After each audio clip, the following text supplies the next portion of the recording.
Under the scorching midday sun in Madrid's Plaza Mayor, the crowd held its breath as the famous millionaire stepped out of his luxury car. But his face froze. From a taxi across the street, his ex-wife, whom he'd abandoned without a word to chase a mistress, got out with a determined stride. Her hair whipped in the wind, and her serene yet icy gaze sent a chill down his spine. Then, a murmur swept through everyone as they saw that walking beside her was a 7-year-old boy with the same face, the same eyes, and the same smile as him.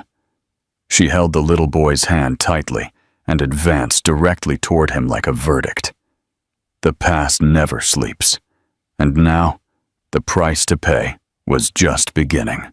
A quiet absence. Alejandro Varela arrived home late, his coat still unbuttoned, and his phone vibrating in his pocket.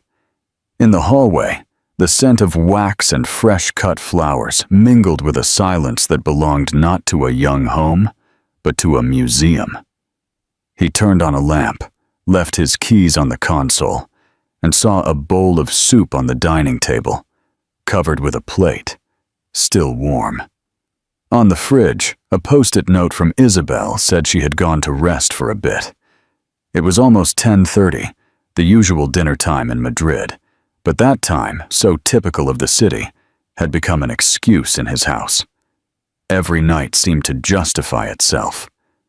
The clock marked the end of another workday and the beginning of a distance. A video call with investors from Silicon Valley would occupy the slot between 11 and midnight. His assistant had scheduled the meeting without much consultation, as if Alejandro's private life were a secondary agenda. He took off his coat, poured himself some water, and went into his study. On the screen, his reflection looked impeccable.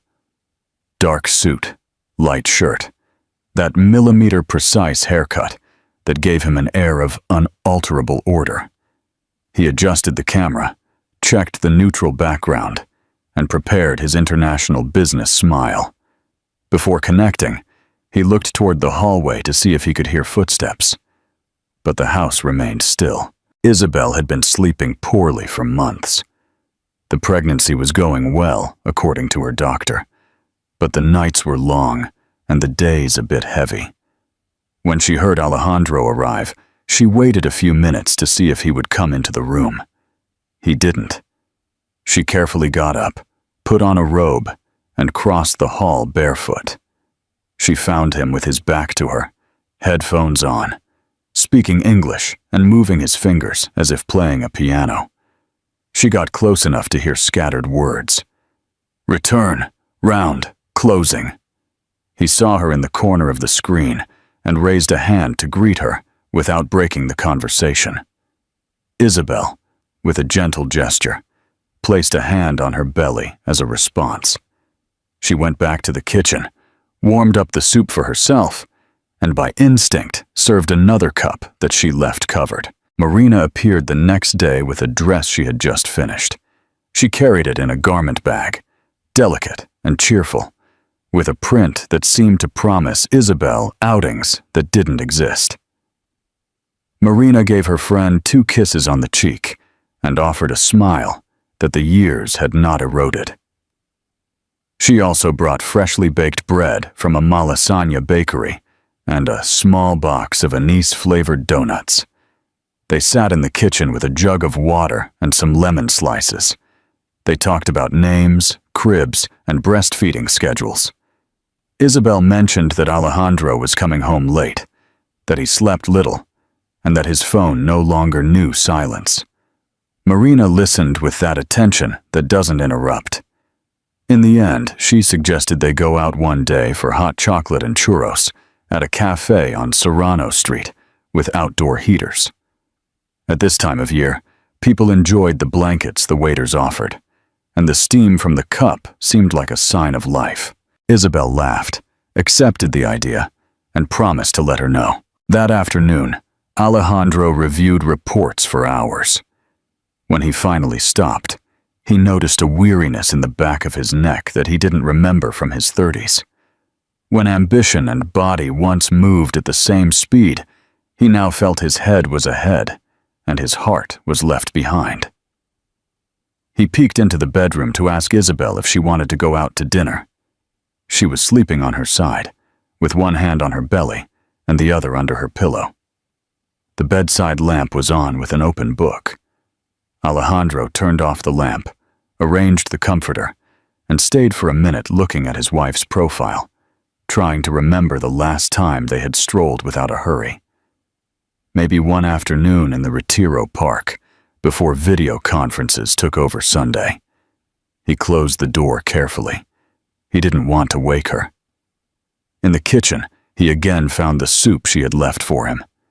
He drank it standing up, with his back to the window, as if chewing while sitting down was a waste of time. The next day was more of the same. Back-to-back meetings, a working lunch that ended up being a hurried coffee, and in the afternoon, a quick visit from Isabel to the clinic for a routine checkup. Marina accompanied her.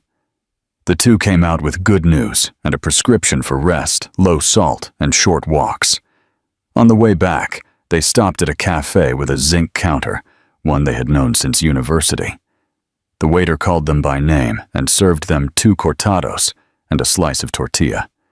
They paid by leaving a few coins, as always, without ceremony, and said goodbye with a "take care" that sounded like home. At home, Isabel left the clinic card on the table with the next appointment underlined. Next to it, she placed a tiny white cotton onesie she had bought at a corner store. She took a photo of it with her phone to send to Alejandro. Not with reproaches, but with that excitement that needs to be shared. She wrote few words, no speeches. Sometimes an image was enough to remember that life also happened outside the screen. Alejandro received the photo while preparing for another meeting. He opened it and felt a pang of tenderness that pierced his armor. He saw himself reflected, for a second, in a mirror that wasn't the one in his office, but the one in the kitchen, with a baby in his arms and a table with breadcrumbs. He blinked, put his phone away, and thought about writing something to Isabel. He looked at it again and saved it for later. Always later. It was his favorite word when he didn't know how to find the first one. As evening fell, the temperature dropped a couple of degrees. From the living room balcony, you could see the row of bare trees on the street. Isabel sat on the sofa with a blanket and a chamomile tea. She listened to the radio for a while. A program called Friendly Voices told stories of people reuniting at Christmas. She smiled with that mix of nostalgia and hope that sometimes look alike. She turned off the radio to better hear the silence of her own home. She imagined Alejandro as a child in Seville, running through a courtyard, telling someone about the first time he dreamed of building something big. He had succeeded. Now he needed to learn to build inside, not just outside. At 9:30, Isabel felt like going for a short walk. She bundled up, went downstairs, and walked slowly along Serrano, watching older couples still holding hands, young people with shopping bags from stores that were closing, families arguing about where to have dinner. Passing an illuminated cafe, a waiter shook out tablecloths, and another collected a few coins of tip left next to the bill. She asked for a chocolate to go. They also offered her a couple of churros. She said yes, she would eat one now and save the other for when her husband arrived. She walked back with the steaming cup and a sweet smell that made her think of childhood.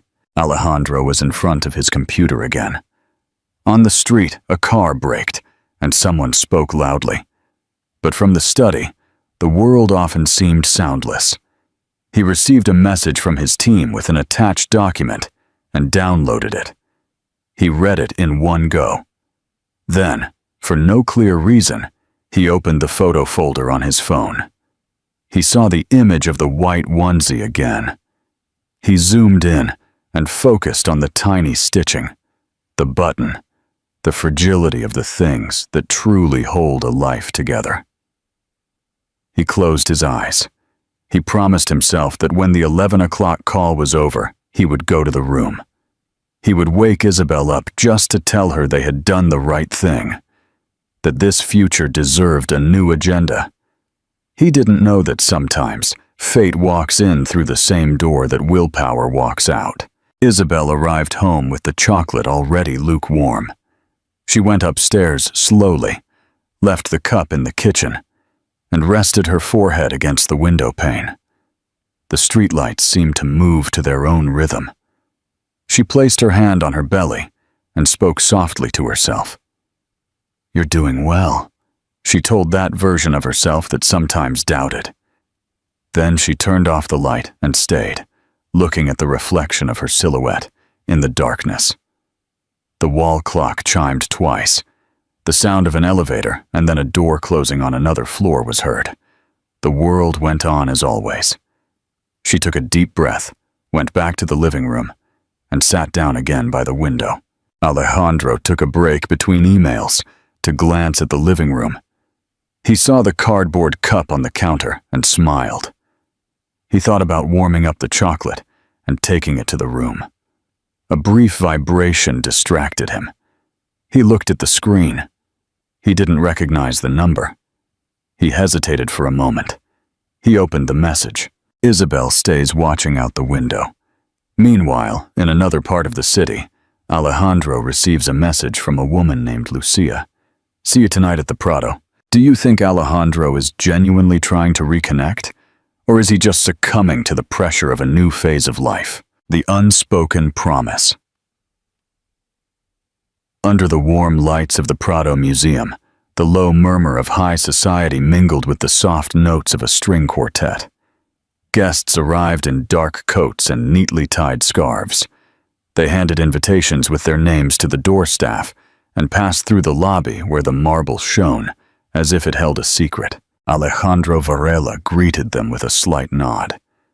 He thanked the event curator in a low voice, and, as his coat was taken, he took a deep breath of the faint scent of wax and old paper. He hadn't come for the art, or at least not only for that. He was called by his last name at the entrance to the gallery, offered a glass of cava, and he replied with a polite, "Thank you," that sounded automatic. The agenda of donations and sponsorships was clear. He would sign his name as so many times before, but tonight the museum seemed more alive than ever, and the music enveloped the paintings with a kind of heartbeat. A few meters away, Lucia Ortega chatted with two event suppliers.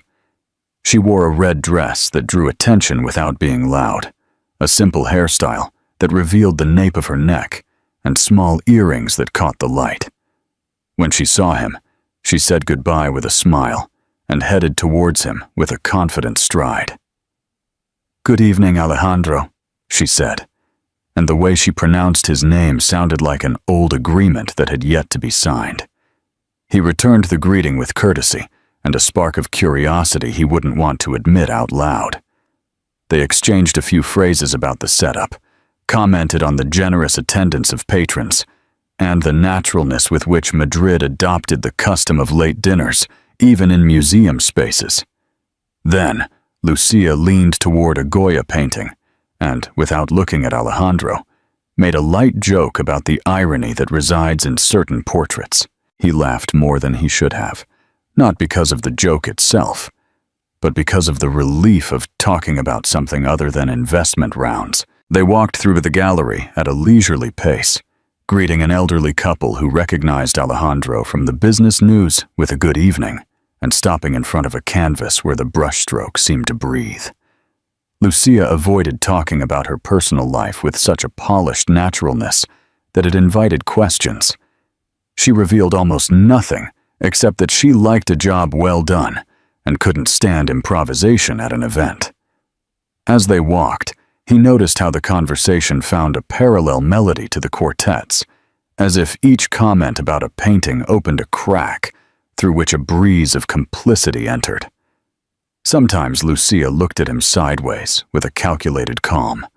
Other times she would stop and let him make the first comment, as if she wanted to hear what kind of man was hiding behind the signature so many people sought. The museum, at that hour, seemed like a miniature city, with its silent streets between rooms and its luminous squares in the open spaces where drinks were served. A waiter approached with a tray of canapés. There was finely sliced Iberian ham, cubes of manchego cheese, small toasts with anchovy, and a warm cream in little glasses. Lucia chose something light, thanked him with a smile, and returned to the conversation with the ease of someone who knows how to move in all rooms. The attentive staff invited the attendees to visit the inner courtyard, where a small cocktail bar had been set up. They offered a classic mix, a well-served vermouth with a slice of orange and a green olive, and Alejandro accepted a sip that brought back a vague memory of his first years in Madrid. It was cold in the courtyard, but the heat lamps and the laughing people created a warm bubble. He thanked the waiters with a gesture and left a small coin in the tray meant for event donations, a symbolic gesture that wasn't meant to be seen. Lucia suggested they continue their walk through the next room, and the conversation, without drawing attention to itself, touched on the personal. They talked about impossible schedules, about how the city speeds up in autumn, about friends they saw less than they would like. Alejandro, almost without wanting to, mentioned that it had been a long time since he had been in a museum, without looking at the time. She responded that time was worth more when you learned not to chase it. She didn't say it in a preachy tone. She said it as if she were testing the water temperature. They laughed again at an observation about a group of guests who were photographing a sculpture with too much insistence, and he felt that rare gratitude of not forcing anything, of common language appearing on its own, as when one recognizes a melody. The quartet changed its piece, and the murmur quieted down. It was time for short speeches. The curator thanked the companies, mentioned Alejandro, and several heads turned toward him. He raised his glass in a gesture of respect, without excess. Lucia watched the gesture with a serene, non-invasive attention. At the end of the applause, she suggested they go to the quieter cocktail bar inside, and he accepted. There, the light was warmer. Conversations created a gentle backdrop. The barman asked for their preferences and prepared something soft. Lucia took a sip and leaned in just enough to tell him, in a confidential tone that hid no trap, that there was a restaurant in Salamanca he should get to know with her. She didn't say it with urgency. She said it like someone who opens a door and waits, politely, on the other side. Alejandro experienced that strange mix of relief and alert. He knew what such an invitation implied on a night like this, where formalities offered refuges that could become shortcuts. He responded with a light joke that didn't avoid the intention. She smiled, made a comment about the seasonal menu and the service that, she said, understood the cadence of a leisurely dinner. They talked about food, small plates, freshly baked bread, Madrid's taste for prolonging the after-dinner conversation. The ease with which they shared notes on wine bars and winter terraces showed that both knew the city well when the temperature dropped. They went back into the room. The museum framed each step with a quiet glow. An official photographer took a couple of snapshots and moved away. A collector approached to say hello. There was an exchange of cards, 2 polite phrases, a vague promise to meet at another opening. Lucia never lost the thread. When they were alone again, she allowed a pause that he interpreted as a wait. So Alejandro decided not to disguise his answer. He nodded his head and agreed to see her outside the event circuit. They started by exchanging numbers. She wrote slowly, verified the name, showed him the screen to confirm, and saved the contact. He did the same, feeling the small weight of the decision in his pocket. A museum assistant announced that a short documentary on the restoration of a work was being screened in the adjoining room. They walked over, sat in the dim light, and shared 15 minutes of images and voiceovers explaining how the skin of a painting is recovered when time and dust have covered it. Alejandro liked the metaphor, although he didn't name it, and Lucia perceived the comfortable silence of two people who weren't in a hurry to fill the air. When the screening ended, they returned to the lobby. Some guests were saying goodbye. The staff collected glasses. The music gave way to a gentle echo. In the cloakroom, she retrieved her coat. He did the same. They said goodnight with a closeness that needed no promises, and parted ways on the steps, each toward a different taxi. The Madrid night breathed that cold air that quickens the skin. The drivers asked where to. The museum doorman closed with a practiced motion. Alejandro got into the car with the feeling of having crossed a threshold, and he didn't deceive himself by thinking it had just been a cultural visit. He looked out the window as if the buildings could advise him, and found himself lighter than when he had arrived, which wasn't always a good sign when one was returning home.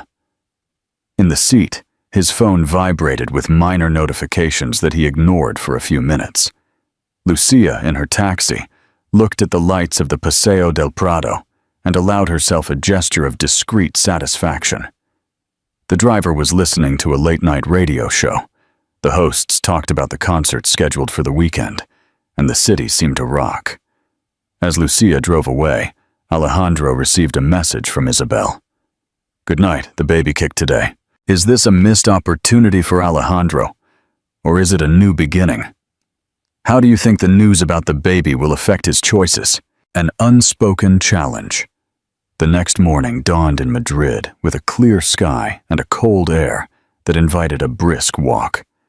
In the small cafe on Alcalá Street, the aroma of freshly ground coffee mingled with that of toasted bread. Isabel arrived punctually, wearing a light gray coat and a wool scarf her mother had knitted years ago. She sat by the window, where the sun came in at an angle, and ordered a coffee with milk and toast with tomato. She had chosen that place not only for its proximity to the office where she worked, but because from there she could watch people pass by, as if the city were telling her stories in silence. As she stirred her coffee, she mentally reviewed what had happened the night before. The strange feeling the message sent to Alejandro left her with, and the certainty that something was about to change. Lucia arrived a few minutes later. She wore a camel coat, and her hair was loose, in soft waves. She came in, greeting the waiter with a kind "good morning," and as soon as she saw Isabel, she smiled and approached her table. Isabel stood up to greet her, a kiss on each cheek, the typical greeting, and she offered her a seat. The conversation started light, with comments about the cold, the traffic, and the taste of the cafe's coffee. However, underneath those words, a subtle tension floated, as if both knew they hadn't gone there just to catch up. Lucia ordered a green tea and a half toast with bitter orange marmalade. Then, without beating around the bush, she asked about Alejandro. Isabel feigned surprise, but not convincingly enough. She replied with caution, saying she had seen him on the news at some cultural event, without adding details. The chat went on with sips and long pauses. Lucia mentioned that Alejandro seemed different lately, less distant, more attentive. Isabel, hearing this, felt a pang in her chest. It wasn't jealousy, but a mix of nostalgia and caution. She decided to change the subject and asked about Lucia's job, which consisted of organizing events for select clients in Madrid. Lucia talked about an upcoming event at the Palacio de Cibeles, describing the flowers she planned to use and the live music. As she spoke, Isabel watched her carefully, looking for signs, mentally comparing the image she had of her with the woman in front of her. She found no hostility, but a clear determination, that of someone who knows what she wants and isn't afraid to go for it. Outside, the street was bustling with pedestrians. The waiter came by to drop off another round of drinks. Isabel thanked him with a smile and left some coins as a tip on the tray. The gesture, simple, revealed her habit of taking care of small details.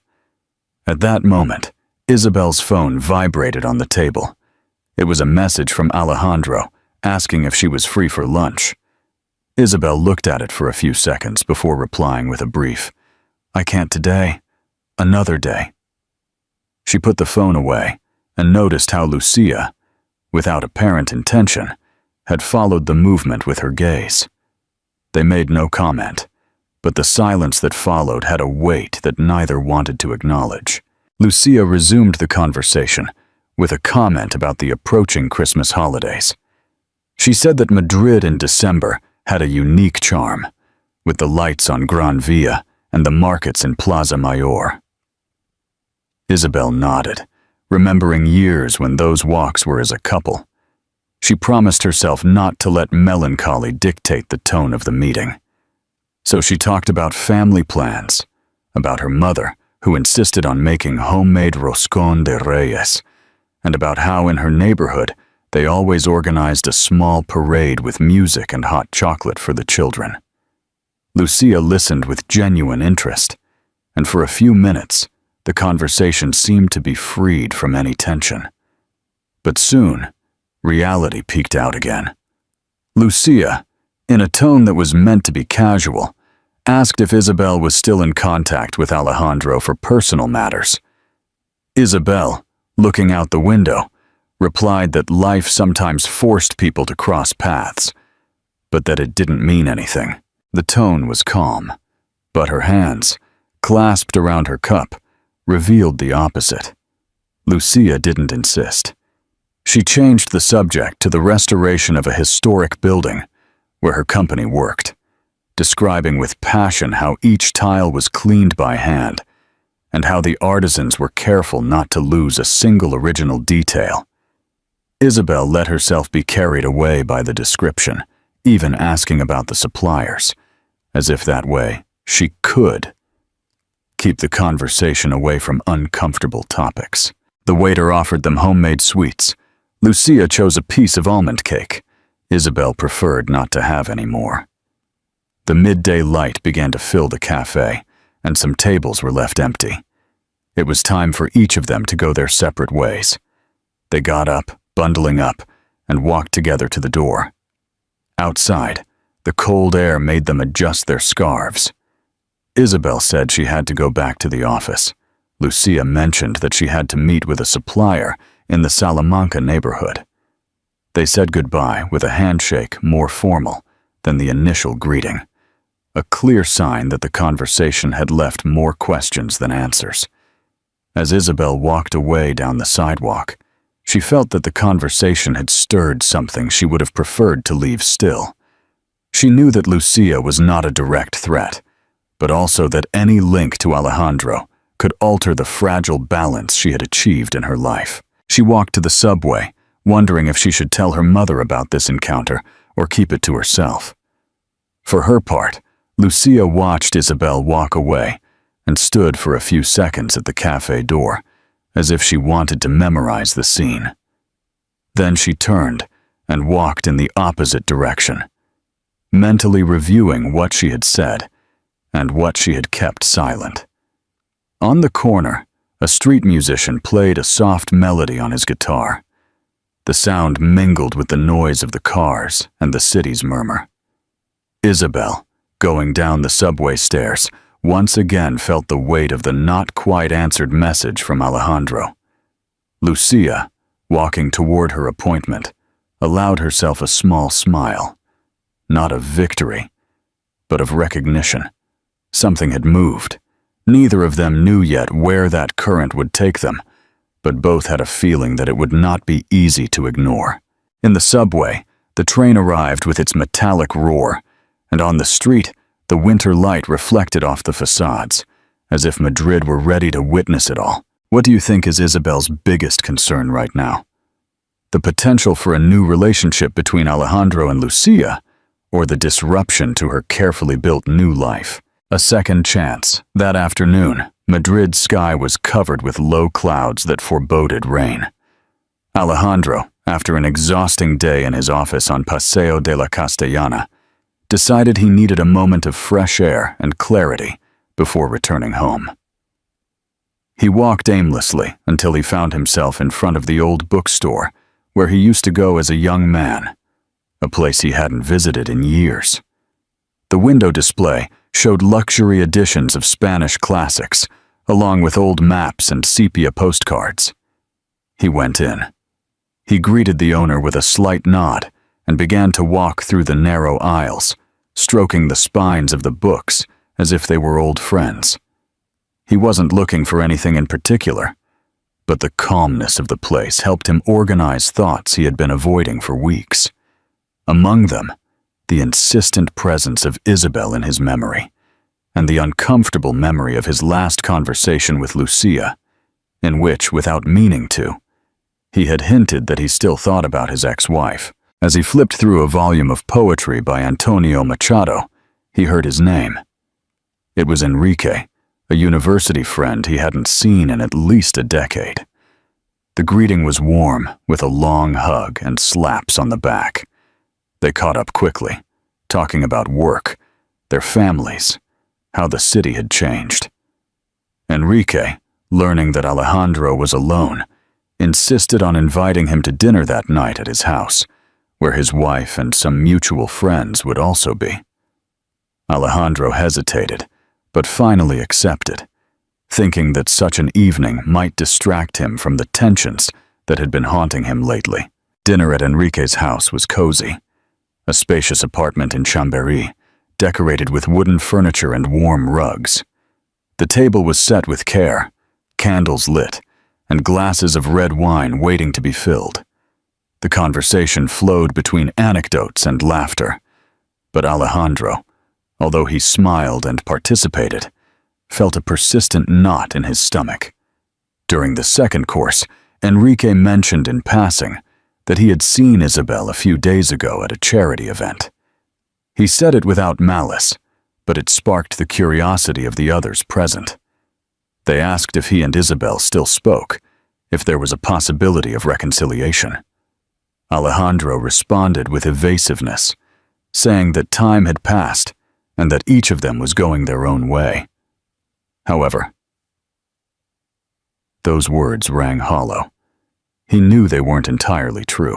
At the end of the evening, when the guests began to say goodbye, Enrique accompanied him to the door and spoke in a low voice. He reminded him how, in his youth, Alejandro had made mistakes that had cost him friendships and opportunities, but that he had always had the ability to correct them. He suggested that, if there were still unresolved issues with Isabel, he shouldn't let any more time pass. That brief conversation, almost a fraternal piece of advice, was etched in his mind on the way back home.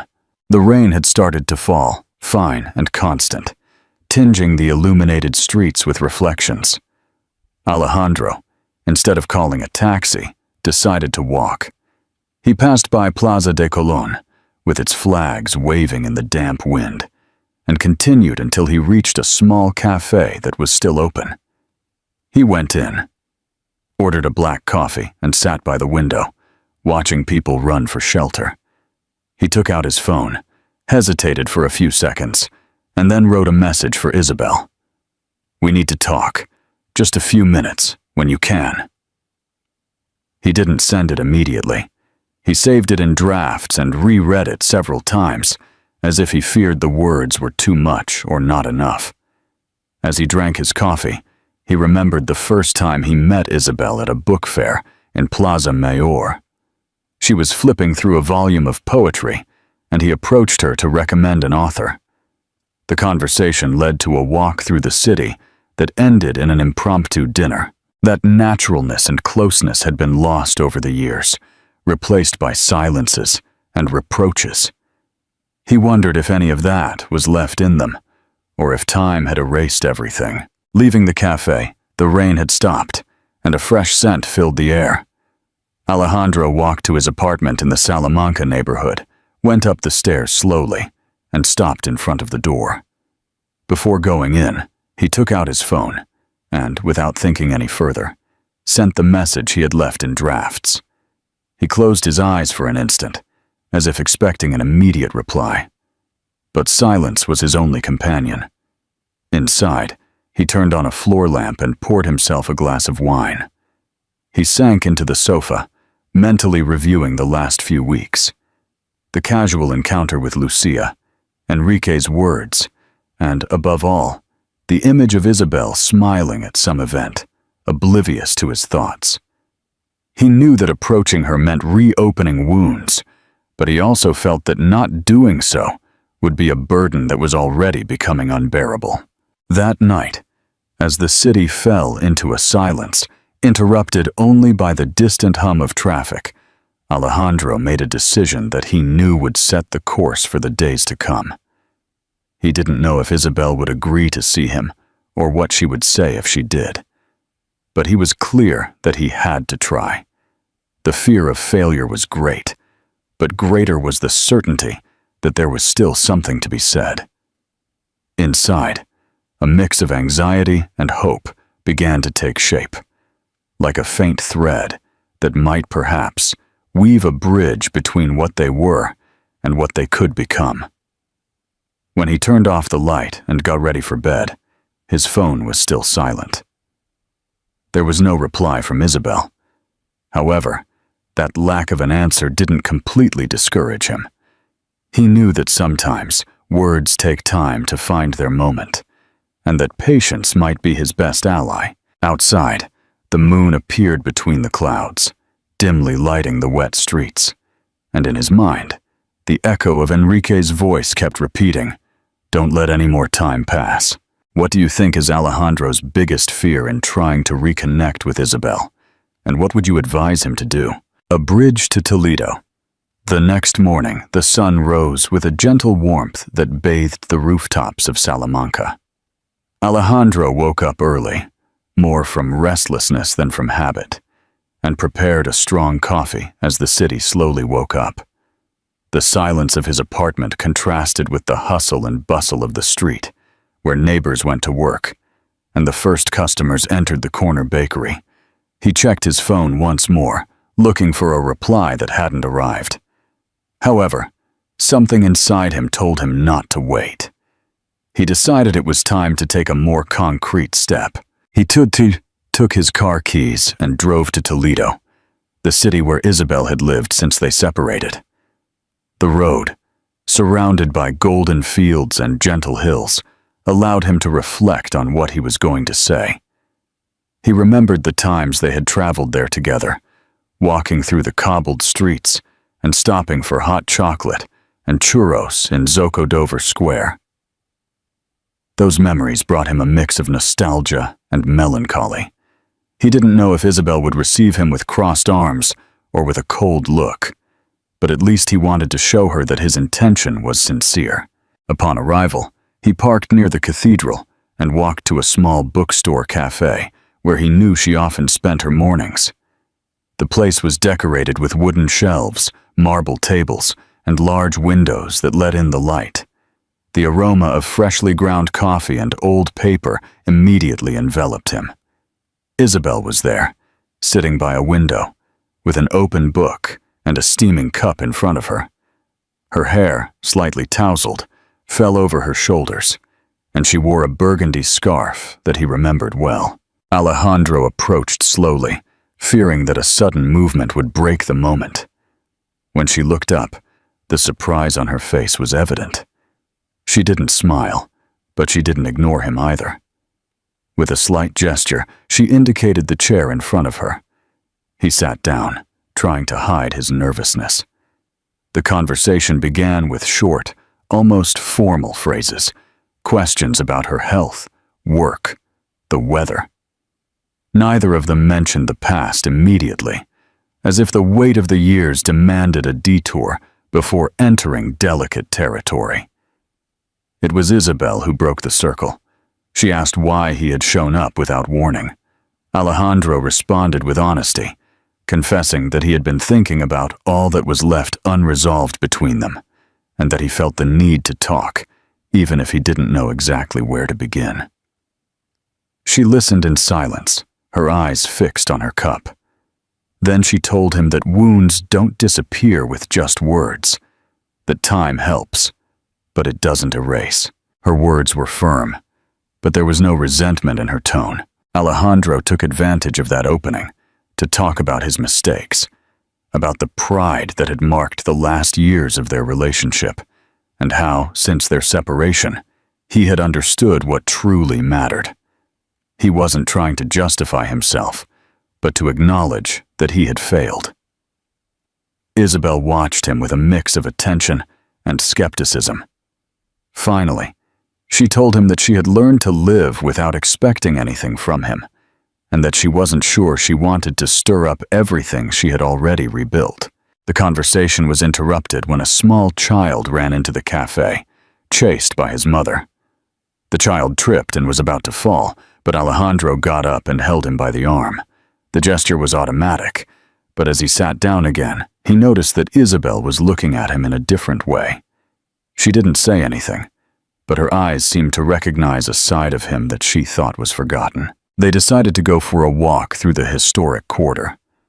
The narrow, steep streets were full of tourists, but they walked without a hurry, talking at times and falling silent at others. They passed by the San Martin Bridge, from which you could see the Tagus River gleaming in the sun. There, Isabel told him that she had been working on a community project to restore an old house and turn it into a cultural center. Alejandro was genuinely interested. He asked questions, and for the first time in a long time, the conversation flowed without tension. When they stopped in front of a viewpoint, he asked her if she would be willing to give him a chance, not as a couple right away, but as two people who share a past and who might be able to build something new. Isabel didn't reply immediately. She looked out at the horizon, took a deep breath, and said that she couldn't promise anything, but that she agreed to see him from time to time. It was a small concession, but Alejandro felt it was an intimate victory. Before saying goodbye, they went into a pastry shop where they bought marzipan to take with them. She insisted on paying, and he didn't argue. He walked with her to her doorway. There, the moment of farewell was brief. A handshake that lasted a second longer than usual, and a look that said more than words could. Alejandro walked away with his heart racing, knowing that the door wasn't completely closed. During the drive back to Madrid, he felt that something had changed. It wasn't an immediate reconciliation, but it was a first step. He remembered Enrique's words, and how that afternoon in the bookstore had marked the beginning of this search. Now, at least, there was a bridge built, even if it was fragile. In his mind, he began to plan small gestures to show Isabel that his interest was real and that it was not a passing whim. Upon arriving at his apartment, he left the bag with marzipan on the table and poured himself a glass of wine. He looked out the window at the city lights and thought that patience would be key. He also remembered that there was something else he had to resolve. The distance with his own brother, with whom he had had a big argument years ago, and with whom he hadn't spoken since. If he truly wanted to fix his life, he would have to start by rebuilding all his important ties, not just the one he had with Isabel. He lay down on the sofa, letting the soft music fill the living room.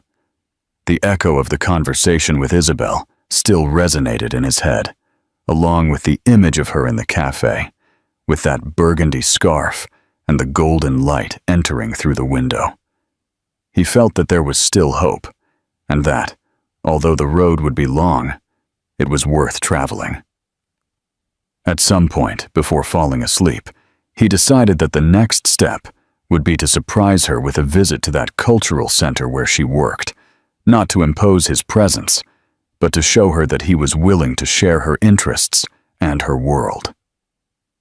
Outside, the night closed in on Madrid, and the distant murmur of the city accompanied him as his thoughts organized themselves into a plan, one that required constancy and humility, but that could, at last, lead him to the reconciliation he so longed for.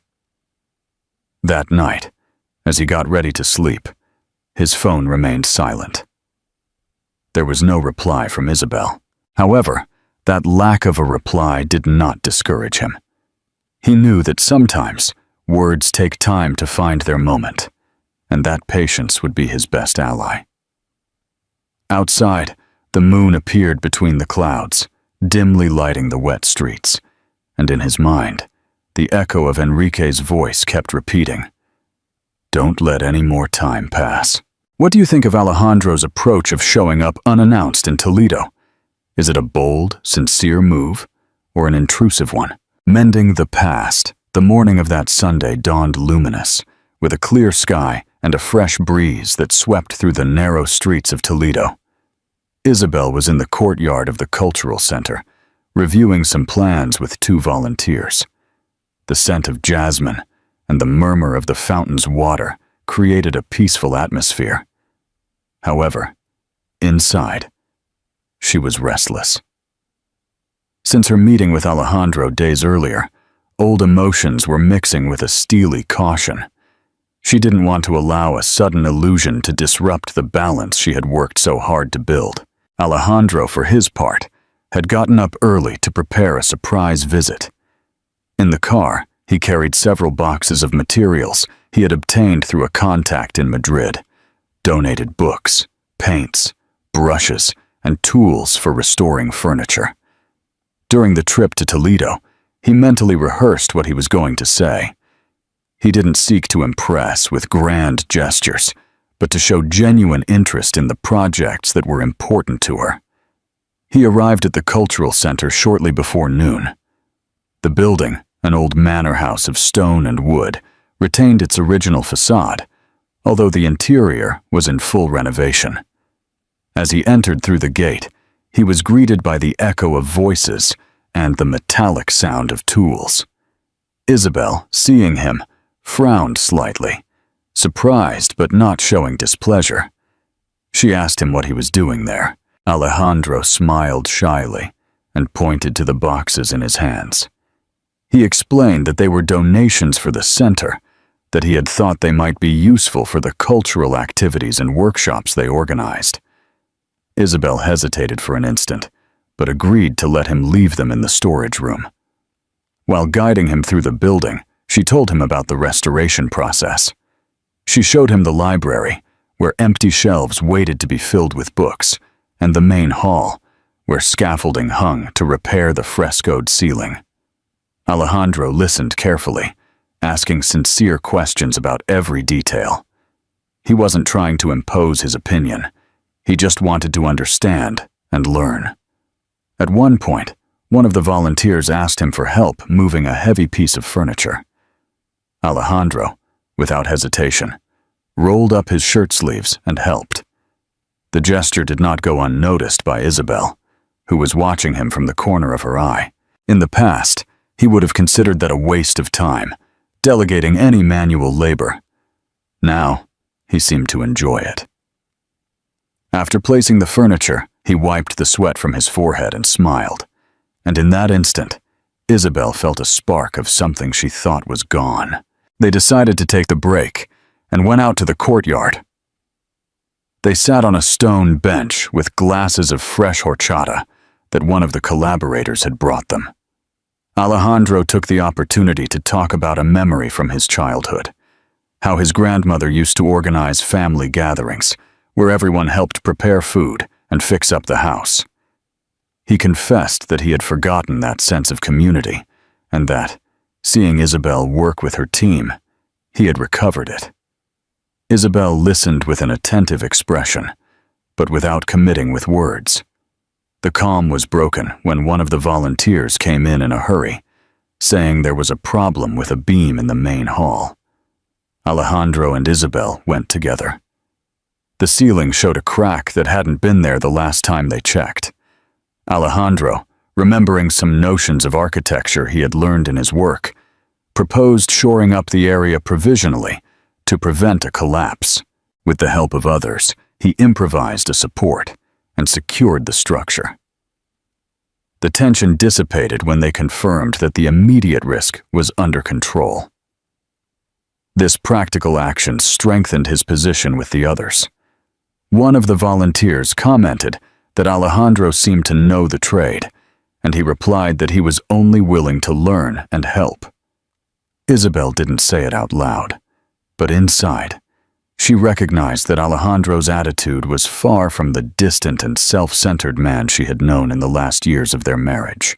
At the end of the day, Isabel offered to accompany her to a small neighborhood tavern, where she used to go to eat with the volunteers. The place, with whitewashed walls and wooden tables, was full of the aroma of homemade stew. They shared a plate of stewed partridge and freshly baked bread. The conversation was more fluid than ever. Alejandro talked about his current work, about how it had changed his way of understanding success. Isabel, in turn, shared anecdotes about the project, including some frustrations. As they ate, an elderly couple from a nearby table greeted them. It turned out they were Isabel's neighbors, and they congratulated her on the center's work. As they said goodbye, they commented that they were happy to see Isabel accompanied. That comment left both of them in a brief silence, broken by a shy smile. When they left the tavern, the sun was beginning to set, tinging the stone facades with gold. Alejandro accompanied her back to the cultural center to pick up her car. At the entrance, they stopped for a moment. Alejandro thanked her for letting him participate in the day's work. Isabel, after a pause, told him that she had appreciated his help, although she still didn't know how far she wanted to allow him to get involved. Alejandro accepted that answer without pushing. Before getting into his car, Isabel handed him a folder with information about the center's upcoming activities. She told him that, if he really wanted to help, he could start by attending one of the open community meetings. It was an invitation, although disguised as a task. Alejandro took it as a positive sign. On the way back to Madrid, he drove with the feeling that little by little, the walls that separated them were cracking. It wasn't a fast path, but it was a steady one. In his mind, he reviewed the images of that day. Isabel smiling faintly while they moved the furniture, the freshness of the horchata in the courtyard, the unspoken trust in the moment of securing the beam. Everything was part of a new chapter that was just beginning to be written. That night, upon arriving home, he left the keys on the table and turned on a warm lamp. He poured himself a glass of wine and opened the folder Isabel had given him. As he read the dates and activities, he thought that this time he would not let pride or distraction keep him from what really mattered. Outside, the city breathed calmly, and inside Alejandro, something like hope was beginning to take firm root. What do you think is the significance of Isabel's small gestures, like letting Alejandro help or giving him the folder? And what do they reveal about her feelings? A family reborn. The Sunday morning dawned covered by a soft light, filtered by the low clouds that seemed to envelop Toledo in a gray veil. Isabel was in her kitchen preparing coffee and toast when the doorbell rang unexpectedly. Opening the door, she found Alejandro with an expression of nervousness and determination. In his hands, he carried a thick folder and a paper bag with something that gave off a warm aroma. Without waiting for an invitation, though with a respectful tone, he told her they needed to talk, and that he had brought freshly made churros from the churreria in the square. Isabel hesitated for an instant, but ended up stepping aside to let him in. In the dining room, he placed the bag on the table and served the coffee, which was already ready. The scene had a strange naturalness, as if the past and present had met at a midpoint. Alejandro opened the folder and began to show her documents, budgets, and proposals for the final restoration of the cultural center's library. He had spoken with local architects and sought private grants. Isabel watched him as he explained every detail. It wasn't just the content that caught her attention, but the calm and sincere tone with which he did it. During the conversation, Alejandro mentioned that he had recovered old letters from his grandfather, which spoke of the value of caring for what unites people. He said that had made him reflect on his mistakes and on what he truly wanted to build. Isabel, although touched by his words, maintained a certain emotional distance. She had learned to protect herself and didn't want promises to remain just words. At that moment, Isabel's landline phone rang. It was Carmen, one of the center's volunteers, who, with an agitated voice, announced that an incident had occurred. Apparently, a heavy rain during the night had caused leaks in a room where they stored old documents. Isabel got up immediately, and without thinking, Alejandro offered to accompany her. They went out into the street and walked quickly to the center, dodging puddles and greeting neighbors who were opening their shop shutters. When they arrived, they found 3 volunteers trying to move file boxes to keep them from getting wetter. Alejandro rolled up his shirt sleeves and began to help, carrying heavy items and coordinating the work. Isabel noticed that his presence was not an obstacle, but a real help. As they protected the documents with plastic sheets, the rain beat hard against the windows, and the smell of damp paper filled the room. It was a job of almost 2 hours, which ended with everyone soaked, but satisfied to have saved most of the material. After the effort, Isabel suggested they go to the corner cafe, a small place with marble tables and walls decorated with old photographs of Toledo. There, between the aroma of freshly ground coffee and the murmur of other conversations, Alejandro spoke about something more personal. He confessed that he had been afraid to face his own son, fearing rejection for the years of his absence. He said he was looking for a way to get closer without invading his life. Isabel listened in silence, knowing that this was an important step. She recommended that he start with small gestures, without expecting immediate results. The conversation turned to shared memories. They laughed as they recalled anecdotes from past trips, and in the middle of that laughter, there was a moment of stillness in which their eyes met in a different way. It was a complicity that had been buried, but still had roots. Isabel, however, forced herself to remember that trust is earned with time and actions, not with a single morning of effort. Returning to the cultural center to supervise that everything was in order, they found a group of children participating in a painting workshop. One of them approached Alejandro and showed him a drawing of the main square, proud of his work. Alejandro knelt to congratulate him and asked if he would like to paint together one day. Isabel, observing that scene, felt a lump in her throat. In the Alejandro of that moment, there was something genuinely paternal that she didn't remember seeing before. At the end of the afternoon, as the sky began to clear, Isabel and Alejandro walked together along the bank of the Tagus River. The water reflected the golden tones of the setting sun, and the damp air smelled of fresh earth.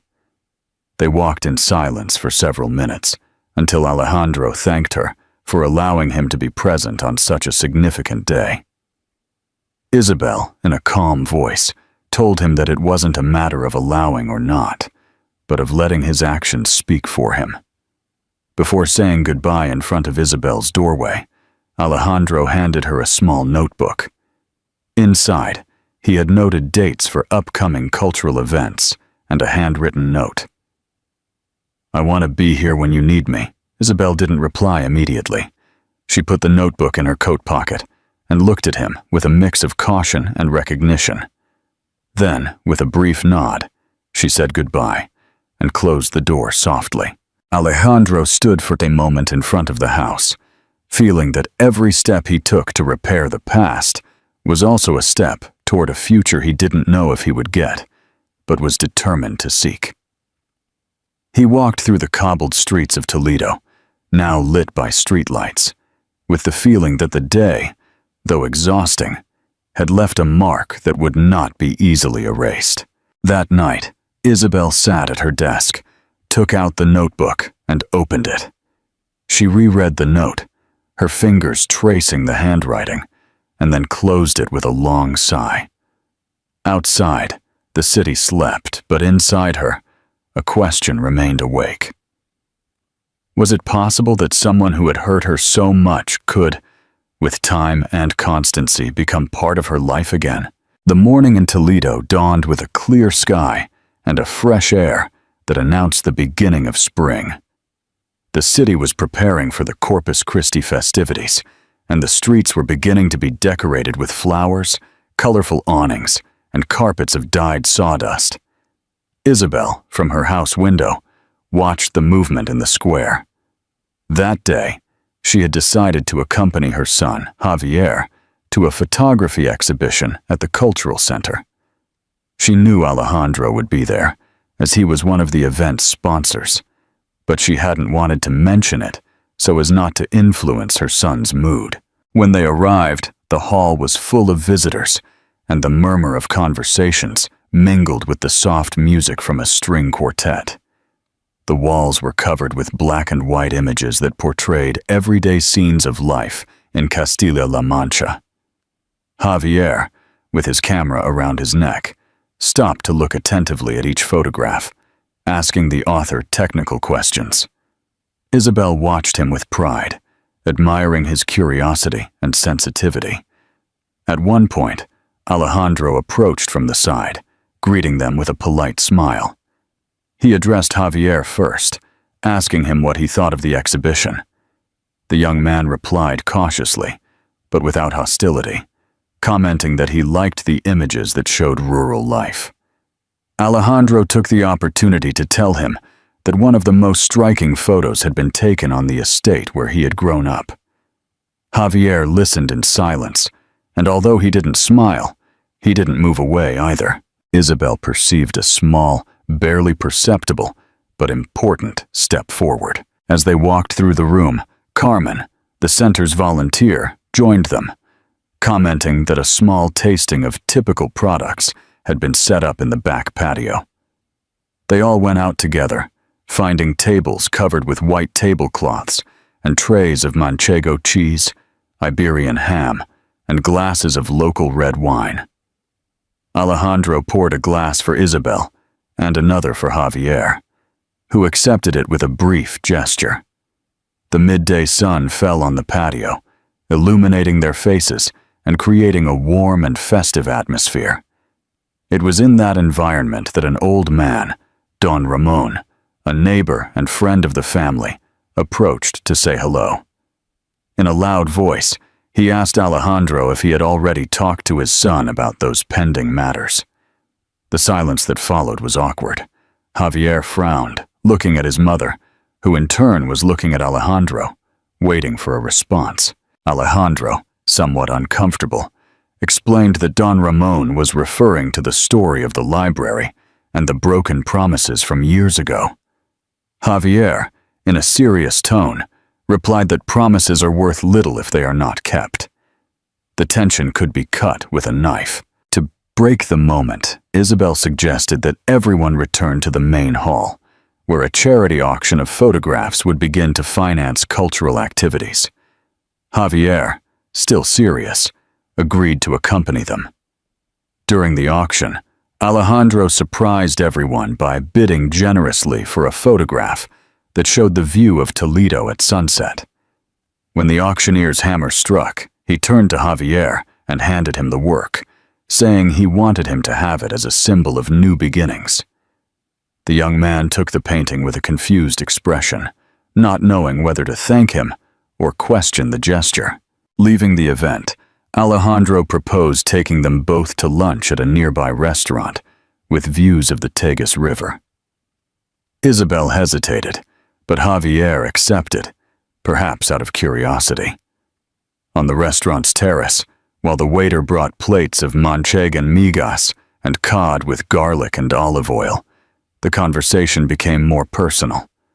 Alejandro spoke of his mistakes with frankness, without excuses, and confessed that for years he had been led by pride and ambition, forgetting the essentials.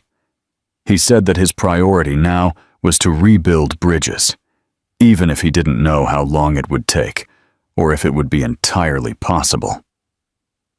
Javier, looking at the river from the terrace, asked what guarantee he had that he wouldn't disappear again.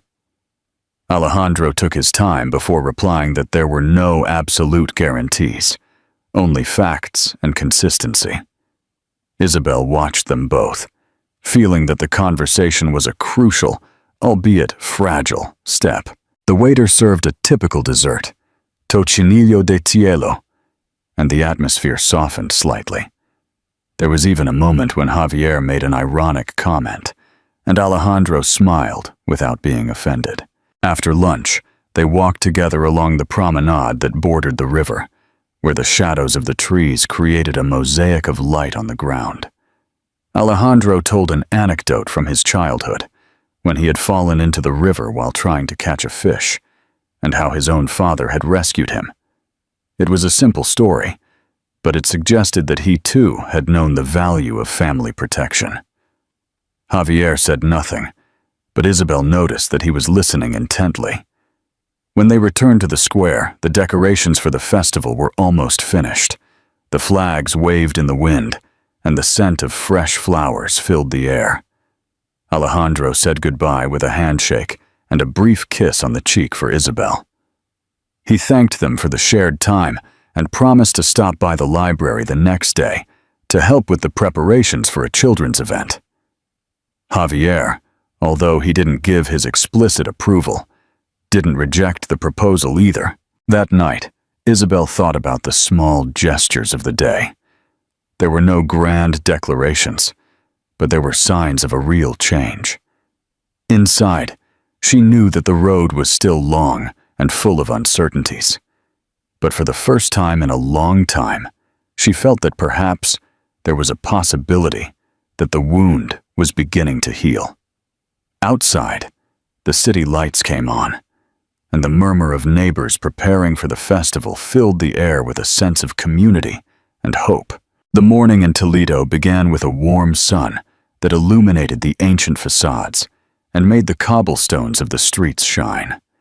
The air was filled with the aroma of freshly baked bread coming from the bakeries and a constant murmur of preparation, as a special meeting was to be held in the Plaza Mayor that afternoon to close the festivities. Isabel woke up early, more serene than in recent months. She felt that that day would mark a before and after. She had prepared a small speech to read at the end of the meeting, in which she would thank the community for its support and her family for the steps taken towards reconciliation. In Javier's house, the atmosphere was also different. There was no longer that dense silence that had accompanied him for years. Carmen ate toast with jam while her father reviewed notes in a notebook.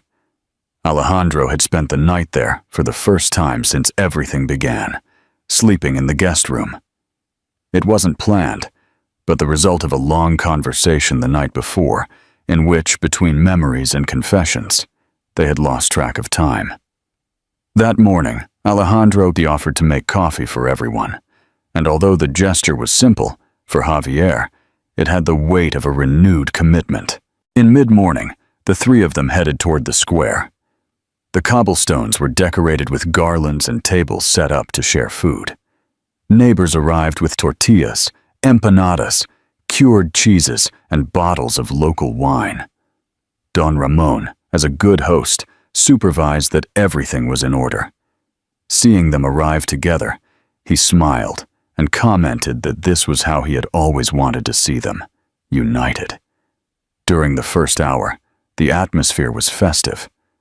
Children ran around with balloons, groups of friends toasted with glasses of cider, and in a corner, a guitar played accompanied by clapping.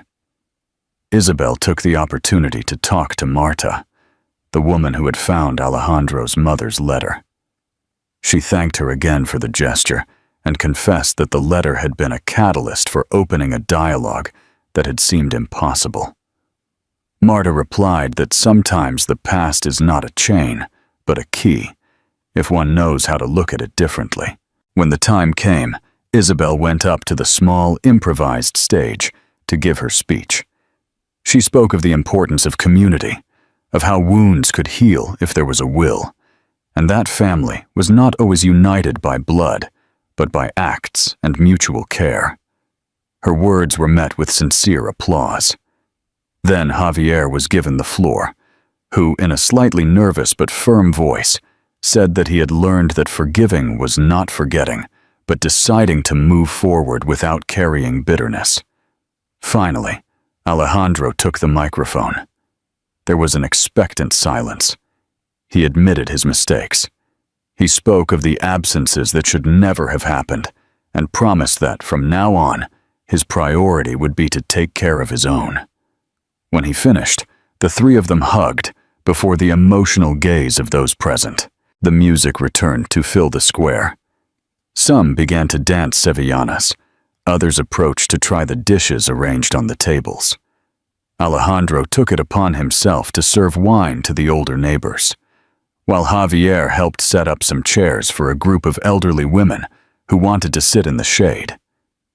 Isabel, meanwhile, chatted with a group of young people who wanted to organize more cultural activities. An air of renewed community was breathed.